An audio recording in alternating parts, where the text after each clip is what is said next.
So guys, I'm in Nashville this week for work. I was on the plane and I was thinking, we need to start figuring out what we're going to do for the 2023 season. I've already got a lot of it kind of in my head already, what I want to do. So I wanted to actually share some of this information with you and kind of lean on you guys to maybe tell me what sort of events you want to see us do. So got a couple exciting things right off the bat. So we are registered for Sick Week. So you guys know we did Sick Week back in February of this year. We are already registered to do it again in 2023. Might be working on something different instead of taking the Trailblazers. So might have something up our sleeve on that, something you have not seen on the channel yet. Time is going to be our biggest issue, so I really need to nail down a plan on what we're going to do for Sick Week, but definitely want to bring something a lot faster. Hopefully maybe like a high 9 or maybe a low 9 second car. So working on that. Don't know all the details on that yet, but we are confirmed in there, so I'm pretty pumped on that. Secondly, there are a couple events that I do want to do next year that we have not done previously. So obviously FL2K was this past weekend. It's a race that I have always wanted to do, but haven't quite had maybe a car that matched maybe what would be competitive in some of the classes. The S10 that you guys have seen us actually start doing some work on, I'm thinking about, actually more than just thinking, we're actually kind of already starting on it, but maybe doing like a 950 ride for FL2K next year. Mandy would be racing that. So what I run into is obviously just being able to take enough time off to be able to do all these events. So you guys know we just came off a Hot Rod Drag Week, and I absolutely love that event, but we might skip Hot Rod Drag Week next year and instead use some of those vacation days to do things like FL2K and some other stuff that we're going to talk about here shortly. But so tell me your thoughts. What do you think? Should we skip Hot Rod Drag Week and try and run FL2K? Again, we would be taking the S10 down there for that. And that thing is kind of in the middle of a makeover. So you guys will see more on that here very, very soon. So we've got that on our plate. Another new event that I would like to do next year is a Cleetus and Cars event. So obviously they have got an exceptional program going on. If you've never watched one of those events, I highly encourage you watch or attend a Cleetus and Cars event. Bristol was absolutely insane. And I really want to try and get involved in that outside of Cleetus and Cars. So we actually tried to get into the Danger Ranger race last year, and unfortunately we did not make the cut. This year, unfortunately, due to just burning up all our vacation time, we couldn't make it work, but I would like to try and run the Danger Ranger race. I think it's actually next October as well. So that's something that we have in the works, and maybe trying to catch a Cleetus and Cars event for the 2023 season. And knowing Chuck, he'd liable to take the CTS-V out there on the burnout pad, but we're going to have to talk about the CTS-V. We'll talk about that here shortly.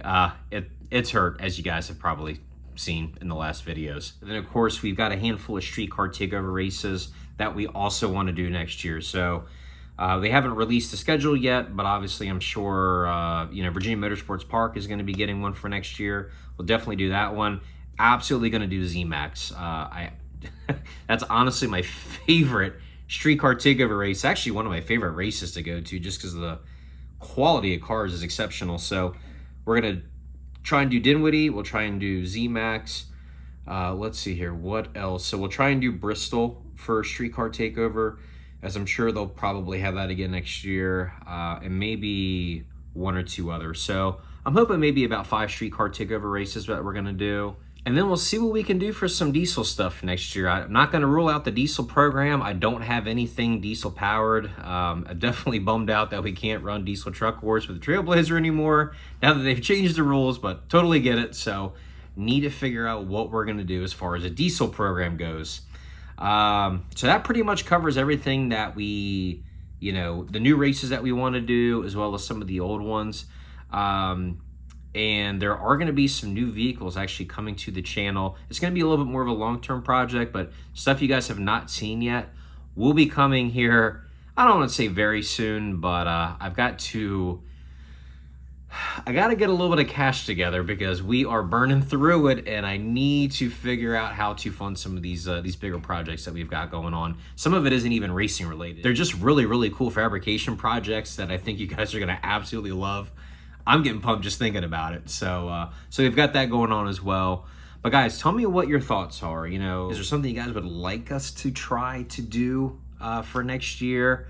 Something we haven't mentioned? Drop a comment down below. Let me know. Obviously, I'm always open. That now's about the time of year where we're actually setting the racing schedule for next season.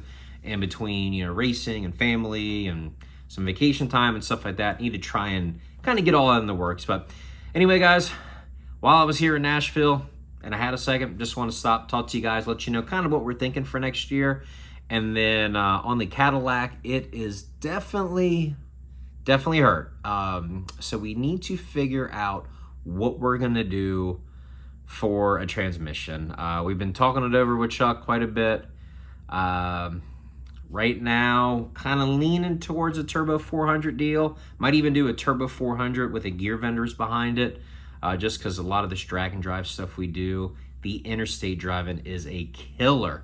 So perhaps maybe we can do that. But guys, I don't know if you've ever priced it out or not, but a 1,000 horsepower turbo 400 that will survive at that weight, and then you put a gear vendors behind it, plus a new converter, plus a shifter, plus another drive shaft. That is a very, very pricey deal that we would need to figure out what to do. So it's either go that route, or if we can pull the 6-speed auto out, rebuild it. Probably something we got going on in the tune, and we're idiots, so we're probably killing it ourselves, but don't know exactly which way we're going to go yet. If money was no option, turbo 400 definitely, but might need to maybe get the 6-speed band-aided up and put back in just to kind of keep going with that car in the meantime. So guys, that's where we're at right now. Just want to give you a quick little insight. Appreciate you watching. Catch you on the next one.